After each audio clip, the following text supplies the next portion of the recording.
Assalamualaikum warahmatullahi wabarakatuh. Kami dari kelompok 5 akan menjelaskan tentang fenomenologi penelitian. Nama saya Maulin Alia. Nama saya Aulia Nur Aisyah. Nama saya Zilda Zaskia Putri. Selanjutnya akan dipaparkan materi pertama oleh saya. Pengertian fenomenologi. Fenomenologi berasal dari bahasa Yunani, painoai, yang berarti menampak. Merujuk pada yang menampak, istilah fenomenologi diperkenalkan oleh John Heyring. Meskipun demikian, pelopor aliran fenomenologi adalah Edmund Husserl. Jika dikaji lagi, fenomenologi itu berasal dari fenomenon yang berarti realitas, yang tampak, dan logos yang berarti ilmu. Jadi, fenomenologi itu dapat diartikan ilmu yang berorientasi untuk mendapatkan penjelasan dari realitas yang tampak. Istilah fenomenologi dapat dilihat dari dua sudut pandang, yaitu fenomena itu selalu menunjuk keluar dan fenomena dari sudut pandang kesadaran kita. Oleh karena itu, dalam memandang suatu fenomena, kita harus lihat lebih dahulu penyaringan atau rasionya, sehingga menemukan kesadaran yang sejati. Fenomenologi merupakan salah satu jenis metode penelitian kualitatif yang diaplikasikan untuk mengungkap kesamaan makna yang menjadi esensi dari suatu konsep atau fenomena yang secara sadar dan individual dialami oleh sekelompok individu dalam hidupnya. Studi fenomenologis dapat dideskripsikan sebagai penerapan metode kualitatif dalam rangka menggali dan mengungkap kesamaan makna dari sebuah konsep atau fenomena yang menjadi pengalaman hidup sekelompok individu. Penelitian fenomenologi mencoba menjelaskan atau mengungkap makna konsep atau fenomena pengalaman yang disadari oleh kesadaran yang terjadi pada beberapa individu. Fenomenologi dilakukan dalam situasi yang alami, sehingga tidak ada batasan dalam memaknai atau memahami fenomena yang dikaji dan peneliti bebas untuk menganalisa data yang diperoleh. Selanjutnya akan dijelaskan oleh Aulia Nur Aisyah. Lalu selanjutnya ada menurut John W. Creswell. Menurut Creswell, pendekatan fenomenologi menunda semua penilaian tentang sikap yang alami sampai ditemukan dasar tertentu. Penundaan ini biasa disebut epoch atau jangka waktu. Konsep epoch adalah membedakan wilayah data atau subjek dengan interpretasi peneliti. Konsep epoch menjadi pusat di mana peneliti menyusun dan mengelompokkan dugaan awal tentang fenomena untuk mengerti tentang apa yang dikatakan oleh responden.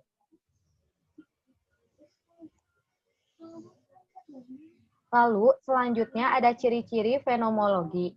Yang pertama, fenomenologi berkecenderungan untuk menentang atau meragukan hal-hal yang diterima tanpa melalui penelaahan atau pengamatan terlebih dahulu, serta menentang sistem besar yang dibangun dari pemikiran yang spekulatif. Lalu yang kedua, fenomenologi berkecenderungan untuk menentang naturalisme atau juga disebut sebagai objektivisme atau positivisme yang tumbuh meluas dalam ilmu pengetahuan dan teknologi modern.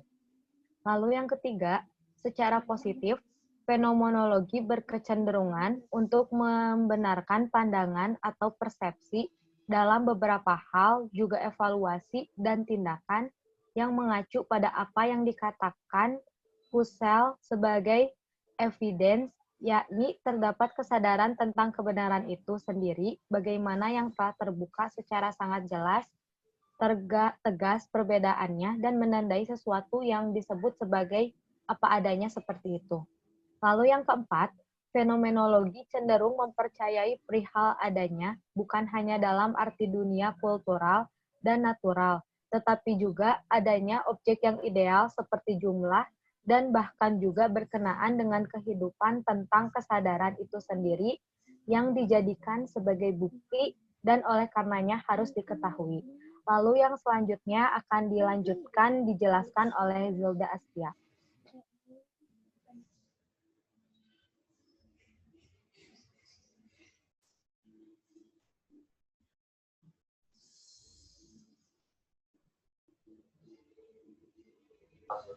Untuk yang kelima, fenomenologis memegang teguh prinsip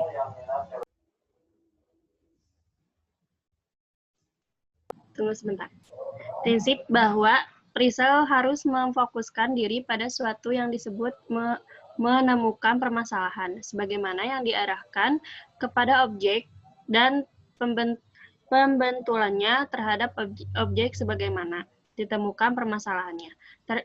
Terminologi ini memang tidak secara luas digunakan dan utamanya digunakan untuk menekankan permasalahan ganda dan pendekatan efektif yang diperlukan.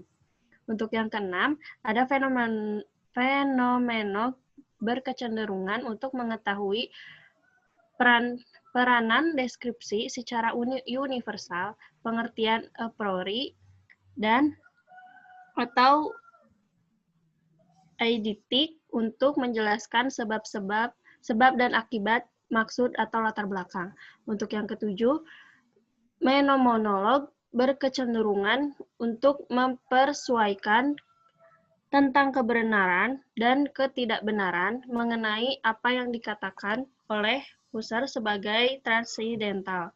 Phenomenological approach dari penyederhanaan pengertiannya menjadi sangat berguna dan bahkan sangat mungkin untuk dilakukan. Menurut Agus Salim 2006 halaman 167 sampai 168.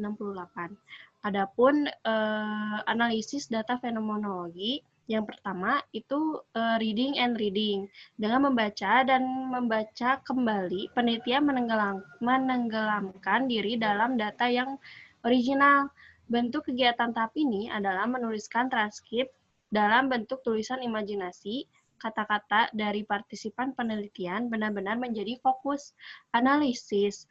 Penelitian memulai proses ini dengan anggapan bahwa setiap kata-kata partisipan sangat penting untuk masuk dalam fase analisis, dan data kata-kata itu diperlakukan secara aktif.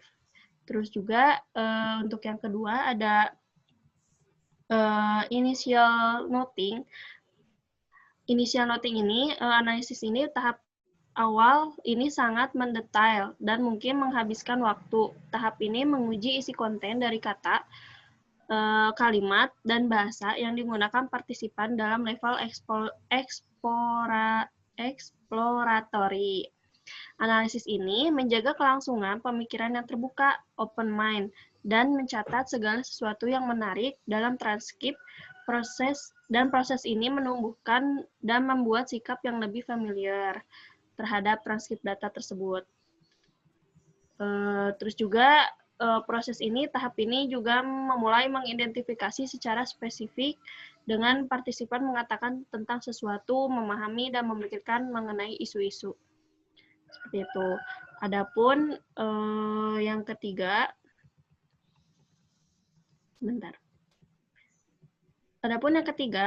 developing emergent themes, di mana mengembangkan kemunculan tema-tema. Meskipun transkrip interview merupakan tempat pusat data, akan tetapi data itu akan menjadi lebih jelas dengan diberikannya komentar.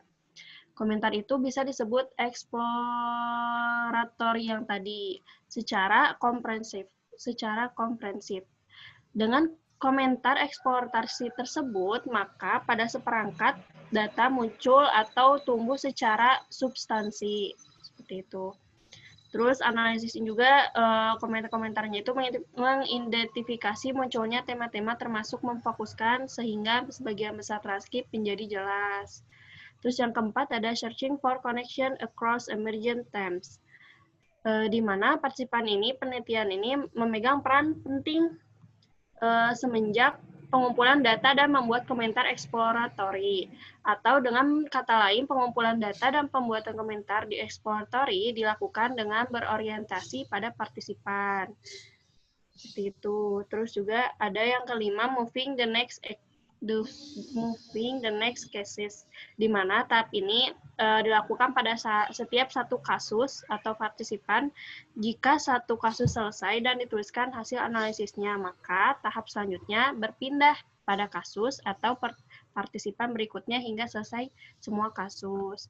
Langkah ini dilakukan pada semua transkrip partisipan dengan cara mengulang proses yang sama.